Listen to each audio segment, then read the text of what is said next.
So there are 154 days left for the referendum to decide the future of Scotland and the rest of the UK. Absolutely massive story, this. And the gap between the yes and the no votes are closing. A few months ago, it was 20%. So the no camp was 20% ahead. There's now only 7% between them. Mr. Salmond is closing on his opponents. The no camp, who are against independence, are being criticised for being too negative and not extolling the virtues of the UK. Others, of course, say the same about the yes camp. Today we're going to try to have a debate between the two sides in which neither party is allowed to say anything negative. And by the way, we'd love you to come on and try that as well. It's harder than you might think. Just to keep things in order, I have got not a very pleasant noise which I will insert when anyone breaks the rules, and it is this. It could be a bagpipe, it could be anything. What are the positives on each side? Let's talk to Blair Jenkins, Chief Executive of Yes Scotland. You're going to be positive, Blair? I'm always positive, Jeremy. OK, in favour of independence, of course. And Lord George Fawkes, Labour peer, former MP, former MSP, who wants the country to stay together. And, of course, you're always positive, George. I'm relentlessly positive, as you know, Jeremy. I know. So, all right, let's see if we can do this. Blair Jenkins, first of all, on a positive basis, why should Scotland become independent? I think among the strongest reasons, greater democratic accountability. The decisions that affect Scotland will be taken here in Scotland, which we think will work better for us.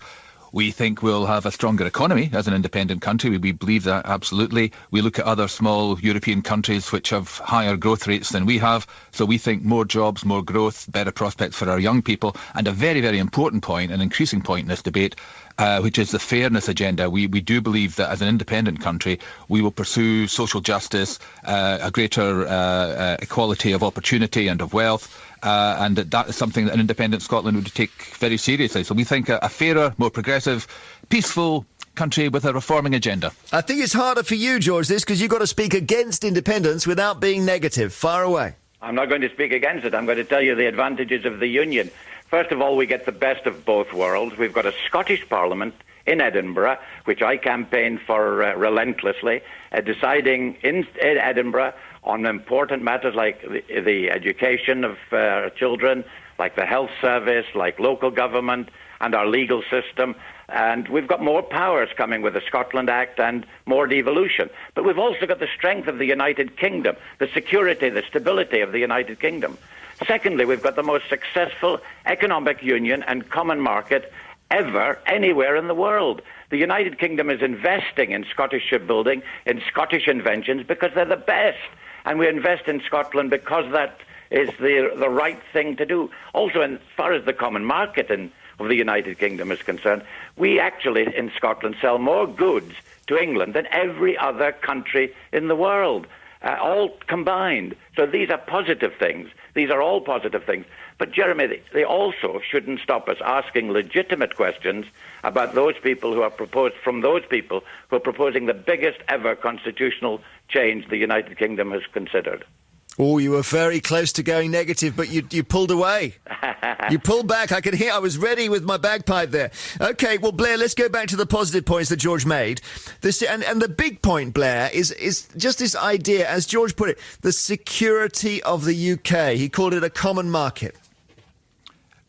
Yes, but as an independent country, we would continue to be major trading partners with the rest of the UK. There's absolutely no disruption of trade, and it's very important to both Scotland and England, the rest of UK, that should happen. You wouldn't be inside it, though, would you?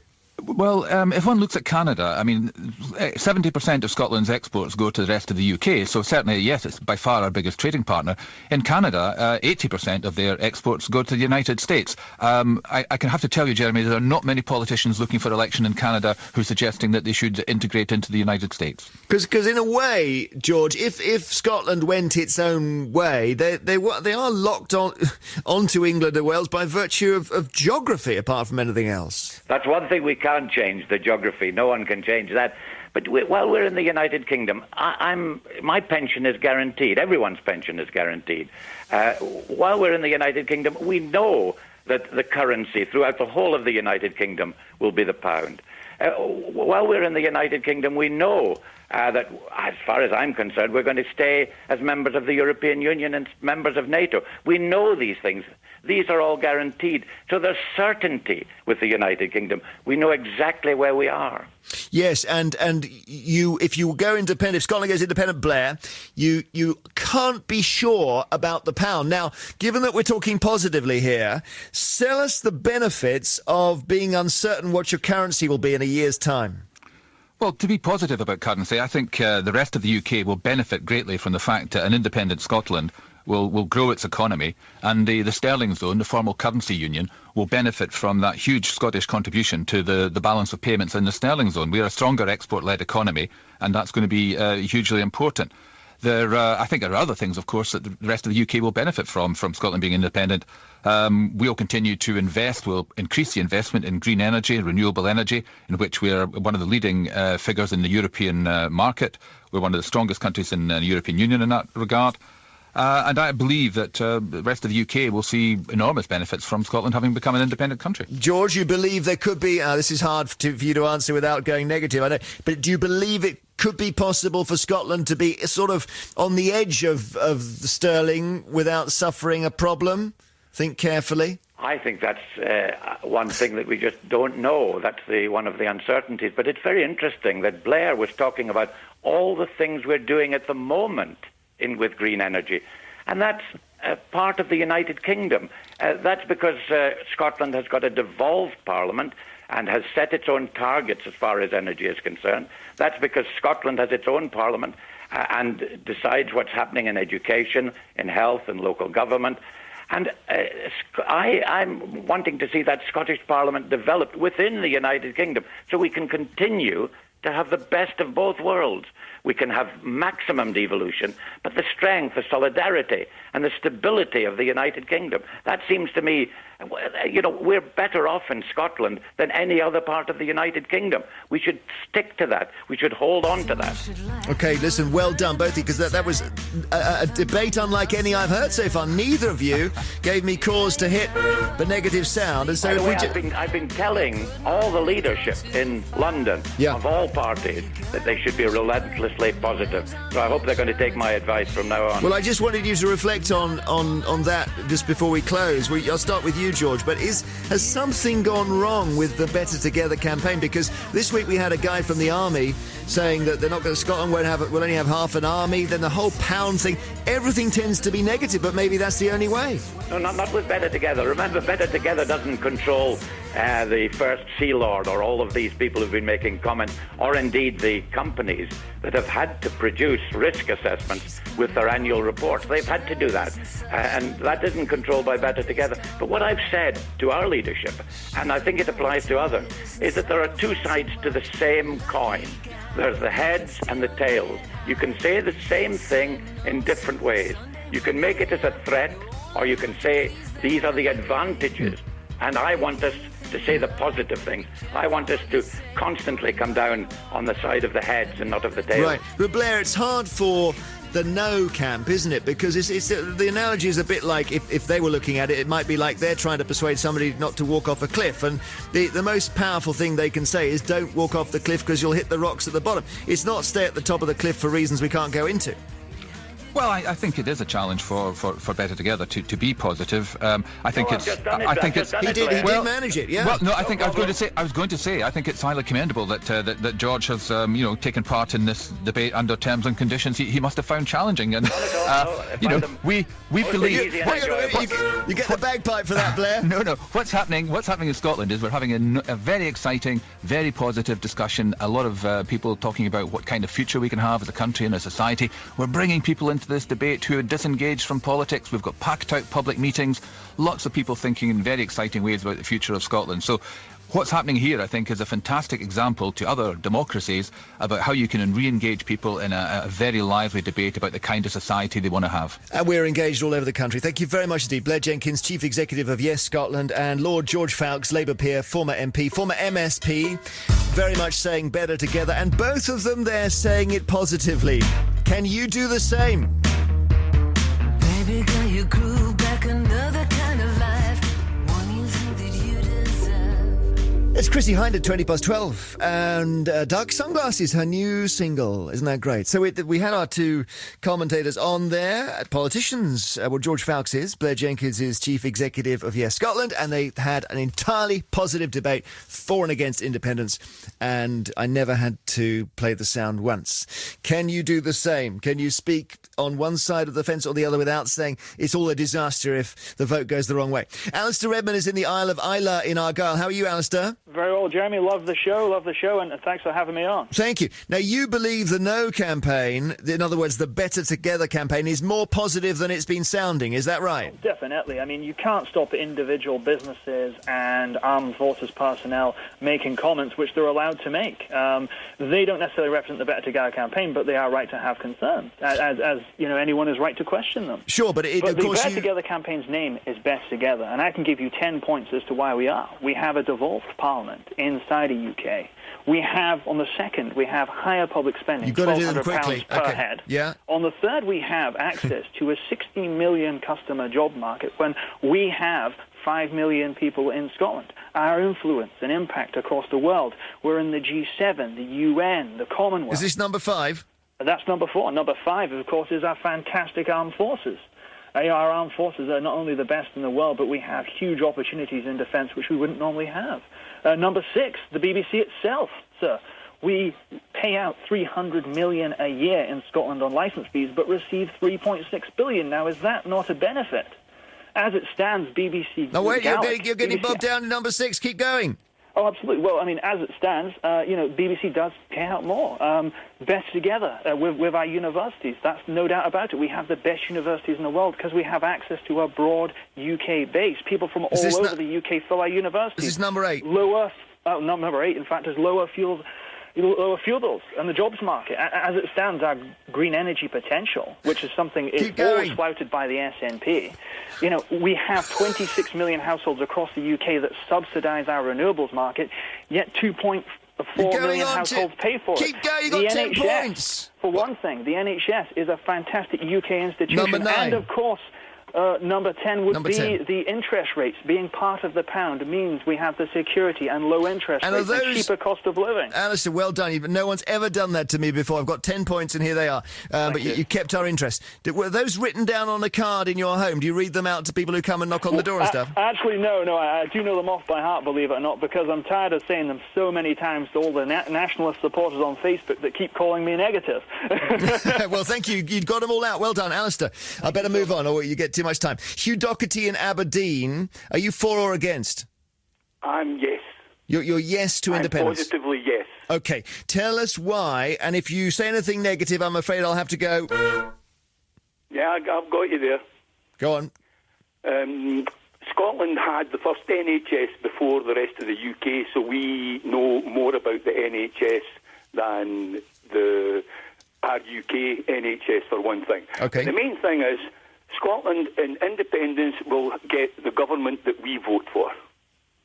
Yeah, so you won't get the Westminster one. Everything else stays the same. We'll get the same pension benefits. We will get the same armed forces coverage. In fact, we'll get better armed forces coverage because we'll be able to build ships that can come and see the Russians off Shetland. Hey, well, just on one thing here. When you say you get the same pensions benefits, but how will you keep the spending going if you don't have access to the coffers in Westminster? We don't have the access to coffers in Westminster just now. We're using our own money. Right. Scotland has got the money deposited in Westminster's bank, and no, this might sound negative though. Westminster charges interest on it, but we don't get interest on that. No, that's okay. You can say that. All Scottish money has to be, I promise to pay the bearer on demand. It has to be guaranteed somewhere. Well, we have that 2 billion, no, it's more than that, whatever it is, sitting in Westminster Bank. Do you think, Hugh, that the debate has been too negative so far? Yes, on the negative. Well, it's actually been good for the yes side because it's been so negative. They're throwing in things that are absolutely no consequence. I mean, saying that, we can't vote independence because you won't get Doctor Who, or you don't vote for independence or you'll get Roman charges. the things that, especially, you might have to use your horn here because George Fawkes was actually got out talking about when he said something that the SNP was doing was good. And I said, well, is that a bad thing, George? I think we can allow that. Thank you for you very much indeed. No one so far has said anything negative. And I think it's a better discussion, isn't it, to talk about both sides in positives, just to see what they're both made of. Andrew Webb says, in an ideal world, all campaigns would be fought like this.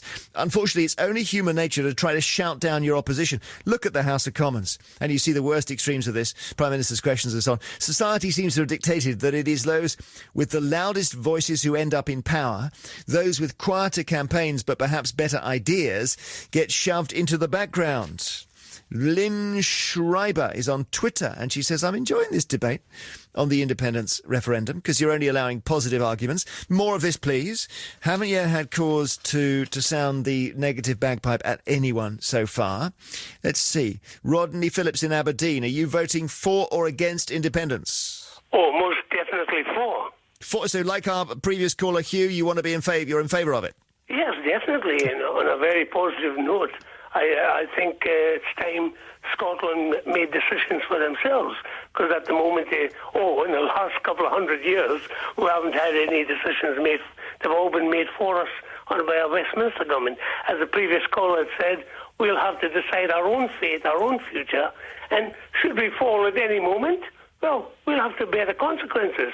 It'll be our mistake, but we should be given the chance to have a go at ourselves. We've got to look to the future.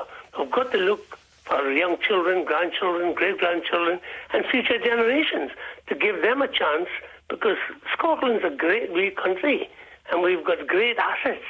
And we have only 5 million people, remember? If you think about England on its own, well, we've got something like 58 million or thereabout. So I would think all of a sudden they want us to be better together, but for many, many years they didn't. We were always kicked in the teeth, if you like, at every general election in the past. Oh, I think that's a negative. Sorry, Rodney. Sorry. You did well up till then.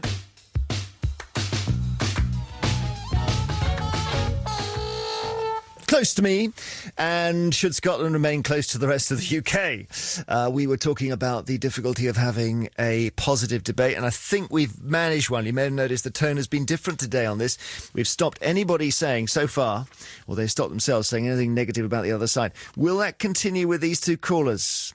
Jenny Riley in Carlisle, you are 10 miles from the Scottish border, so I think that means you must be English. I am English, yes. OK, and Morag Lenny in Dundee, I know you're Scottish. Oh, I'm very Scottish. OK, yes. you tell us as positively as you can, under threat of why you want independence, Morag.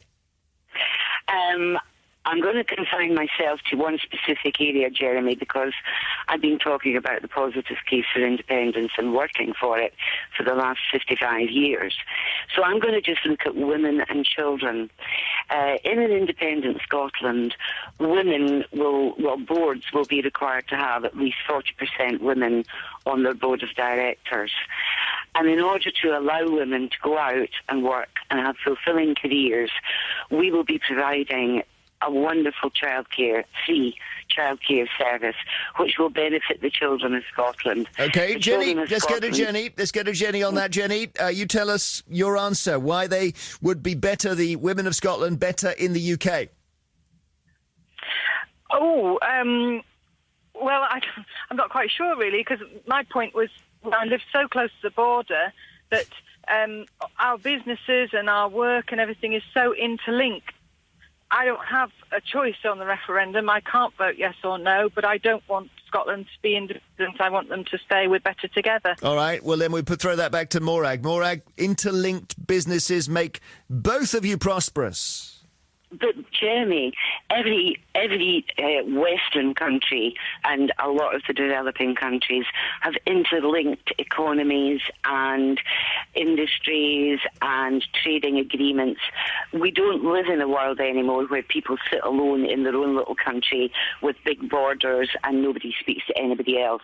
The whole world is interconnected nowadays, and we will now be able to rejoin the family of nations and possibly have links with a lot more countries than we do presently, because we'll be doing it in our own name.